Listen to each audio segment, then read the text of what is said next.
I just want to do The Piano Lesson, which is coming out on Netflix in November as well. And it is based off of a play by August Wilson. August Wilson is a playwright, or was a playwright, sadly, who produced a series of plays that were highly regarded in America that particularly detail the African-American experience. He wrote Ma Rainey's Black Bottom, he wrote Fences, both of which have been turned into successful films, and now we have The Piano Lesson. Fences, of course, with Denzel. Fences, of course, with Denzel. Now, it's worth saying with The Piano Lesson that it is produced by Denzel Washington, directed by his son, Michael Washington, starring his other son, John David Washington, also featuring his other daughter, Olivia Washington, and also executive produced by his other daughter, Kaya Washington. It's a family affair. Credits, they should just put Washington. Yeah. Inc. All of them. Washington Incorporated.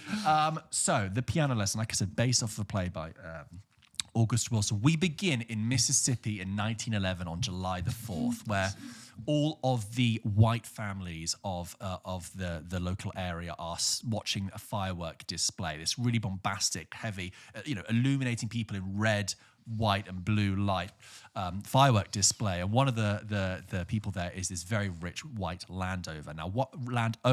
While he is at the firework display, 3 black men break into his house and take a piano out of his home, and we later discover that one of those men is the father of John David Washington's character, and we cut forward to 1936, where we follow John David Washington, who is driving from Mississippi up to Pittsburgh with his friend Lyman, ostensibly to sell some watermelons, but really he is there to visit his uncle Doka, who's played by Samuel L. Jackson, and his sister Bernice, played by Danielle Deadwyler, for the reason that he would like to take the piano that now lives with them and sell it for his own reasons. His sister Bernice has absolutely no intention of letting him have this piano. We are, as an audience, are left open-ended about what happened at the beginning and why that piano was stolen and the meaning behind it.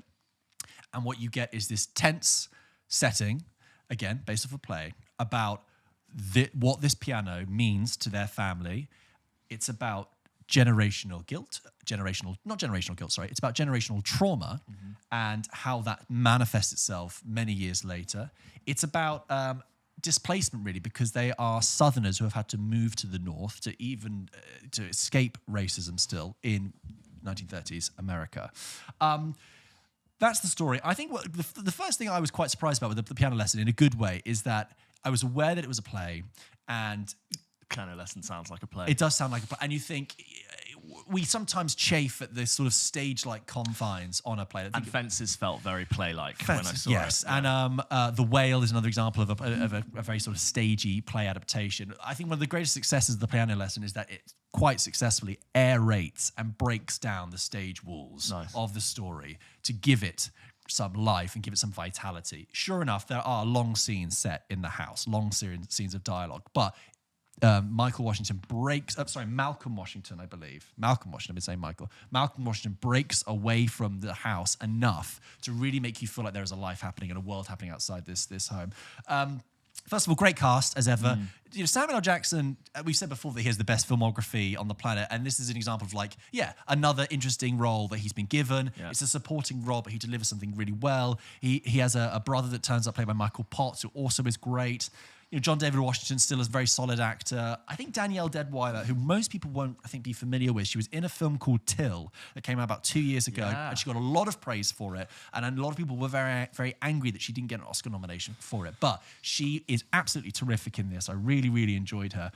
And I found myself for a play I had no context about, and for something that I was worried was going to feel quite stagey. I became very, very engaged in the drama. I was really engaged in the story of where this was going, what this meant, and it's kind of also framed with a slight pseudo-supernatural element of the ghosts of the past. There's this fear of something that might be upstairs. There's this phantom that might be haunting their house. It gets quite metaphysical, quite supernatural in that respect, and I think it's actually a good, solid piece of work. I will say my concern is that I saw this at the cinema, obviously as part of the festival, which was great. It's a Netflix movie. Good on Netflix for making it. That's wonderful. I worry that in the context of home viewership, that most Netflix viewers will not have the patience to sit through this, and it will reach a very limited audience. Maybe it was always going to reach a limited audience, but that's my kind of sadness with it, because I think in the confines, by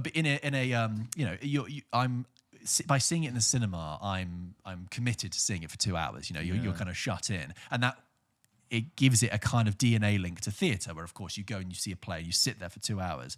But removing it to home viewership kind of, I think, gets so far away from that it's too easy to turn it off. And the whole point is that it's a long experience with theatre. It's a long experience with film. It's only 2 hours long. Of course, we're just speculating, but almost like if you worry that films like that aren't performing in the way that Netflix would like in the home, which is now the most important screen for their viewership, you'd worry that would deprioritize those types of films being made if Netflix is now one of the largest producers and distributors of film. Does it affect? We don't know that this is the case with The Piano Lesson, but like, could we say that sort of slower, prestigious, more thought-provoking, less sensationalist films are going to be underperforming on the platform? You're right. Is that a problem? I sometimes 10 years feel down like the line, they go, well, we don't want to make those because nobody's watching them. Very cynically, I sometimes feel like Netflix only brings this stuff out. They choose like 4 projects to bring out at this time of year in the hopes of getting Oscar nominated, because then it elevates the prestige of their carousel, but really they're not actually committed to back. I don't know this, but we need to know how well, because it wasn't a good film, but like, did Maestro perform well despite not being well reviewed? What was the viewing figures? What was the figures? Like, was Bradley Cooper and Carey Mulligan enough to carry it? Was the fact that it was nominated enough to carry it? God, that film on that platform. Yeah, I thought of Maestro when we watched Joker Folie à Deux because of all the smoking acting. Yeah, and the sequences that like seemingly didn't really add. The thing is about music is that you don't listen to music. No. Did you know that Bradley Cooper produced Joker? Because he had a production partnership with Tofflitz, but they dissolved that in 2021, so he wasn't involved in Joker Folie à Deux as well. So maybe Coops needed to. The Cooper effect. He'd worked with Gaga. Maybe that would have helped the film. But anyway, The Piano Lesson. I was actually quite impressed with it. I think it was a solid piece of work. I think it successfully breaks down the stage confines of a stage-to-screen adaptation. Yeah. Short film also felt very stagey. Faux, with Paul Mescal and Saoirse Ronan. Felt like a Black Mirror stage play, but it was a film. When you say pho, I just think of Vietnamese noodle soup. Pho. Pho. I know it's pho.